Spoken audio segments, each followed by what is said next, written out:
Fui pegar o cartão para comprar o gás. Cheguei lá. Eles falaram que eu tô sem crédito. O que que aconteceu? Ah, eu peguei esse cartão aí, passei na maquininha lá na igreja pra pagar o dízimo.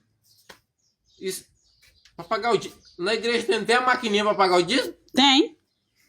Olha, é o seguinte. O gás acabou. Vai ter que fazer almoço agora. E o dinheiro que eu tinha era só esse. Se você achou correto pegar o único dinheiro do gás e pagar o dízimo, então é o seguinte. Aguarda aí só um pouquinho. É o seguinte, essa corda aqui e esse paninho, você ir pro mato, apanhar lenha, porque eu não tenho dinheiro para comprar o gás.